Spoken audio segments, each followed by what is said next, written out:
even, and I had no idea what was actually going on behind the scenes.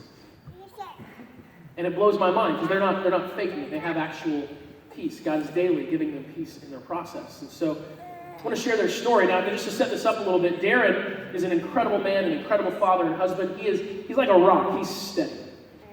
He's just there for his family, for his wife, for Monica, and they're incredible people. Monica is something else. Monica has more heart than most people I've ever met with. But an interesting fact about Monica is that she actually doesn't have a pulse. It's odd, right? And as you watch her story, you'll understand why. So this is Darren and Monica McFarland's story. It's a story about peace in the process.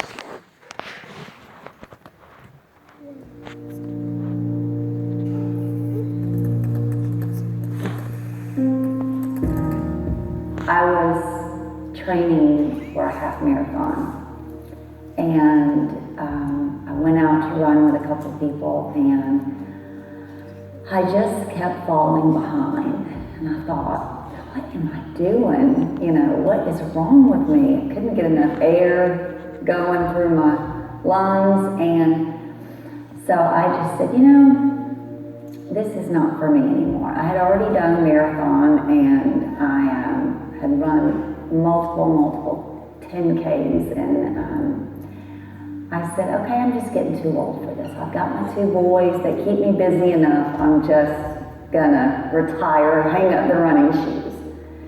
So that was in October, and in January of 2011, I started coughing. And one morning I woke up with a nosebleed, which I had never in my entire life had a nosebleed. And I was walking around coughing and rattling, my chest rattling. And my mother said, you have pneumonia. Later that night, I ended up in the ER with my best friend, and Darren stayed home with the boys, and she called him at 5:30 in the morning and said, Monica's been diagnosed with congestive heart failure. I'm not even sure at that point. I knew when I was told that she had congestive heart failure, I was like, well, what does that mean? You know, what is that? Went to the hospital, and, after talking to the doctors, it was certainly more serious than we thought, I guess. I mean, I kind of like, well, she's got congestive heart failure, but we'll work through this, she'll get over this, whatever, and didn't realize, this is life-threatening. I was in the hospital, and one of the doctors came in and said, you have one option.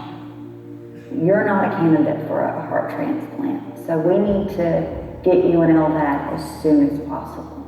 An LVAD is a left ventricular assist device, and it is an actual machine about this big that is attached internally to my heart, and I have a tube that runs through my body, attached to my muscles internally, and then comes out and attaches to the equipment which I carry in my backpack that is powered by batteries. It's my motor that pumps the blood. Your heart squeezes and pumps the blood throughout your body. My heart won't squeeze, it's just run by a motor. And so that's why I don't have a pulse. I wear my heart on my sleeve. Literally. I was overwhelmed. I remember when she was in the hospital, I'd come home to do some errand and sitting in our basement floor just crying. Not knowing, because I'd had so many doctors say, we don't know if she's going to make it. So, that's when you really turn to God and just, give it up to Him. They told me when I had the surgery, they said, you are a perfect candidate for getting an LVAD and having it explanted. Well, I lit up like a Christmas tree because I said, that is going to be me. I start searching for backpacks that I can wear, you know, and run in or run with. And I started slowly, but I started again. So, and then in February,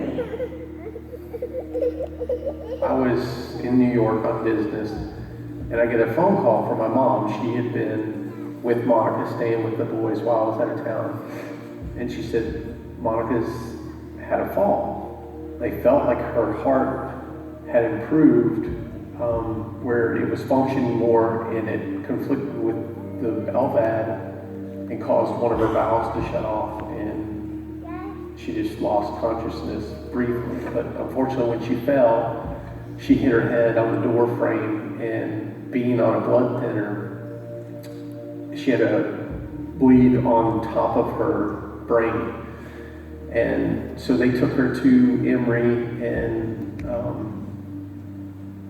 were running tests. They would do a CAT scan every day, and that bleeding was not getting any bigger. And they said that's a good sign.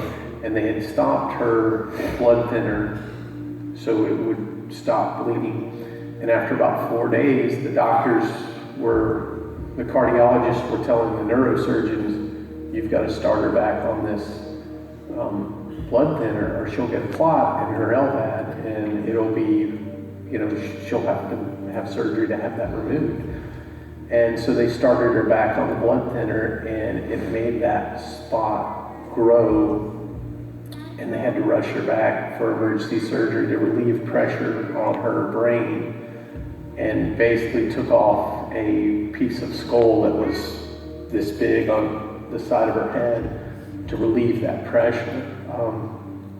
And they did the surgery, came out and talked to me and said, you know, we've got the pressure relieved, everything's okay. She should be back in recovery in like an hour.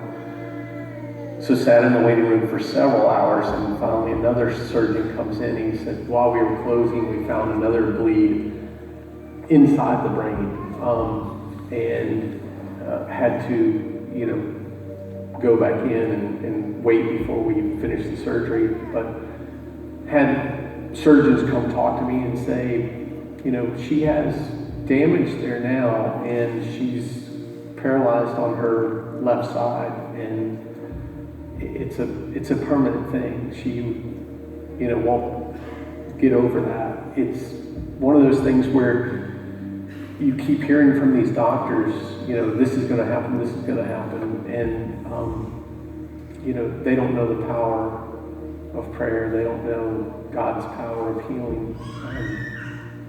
That night, I was in the hospital, obviously very nervous and anxious, and found a hallway and sat down in a chair. I hadn't slept in, I don't know, a couple days, it seemed like, and I just sat down and prayed. And,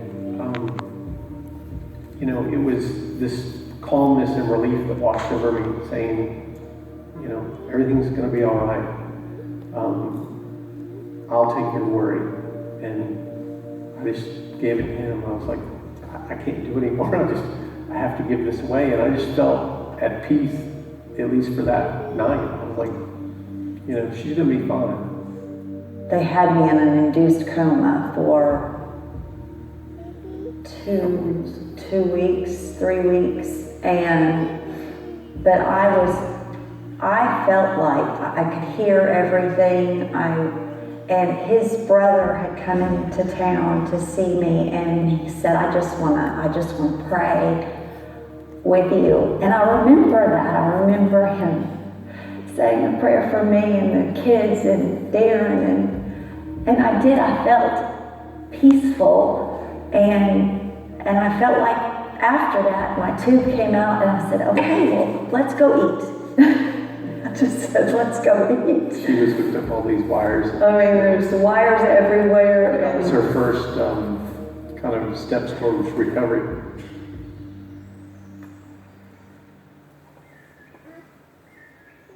I spent 9 months explanted, no backpack, no wearing my heart on my sleeve, just me.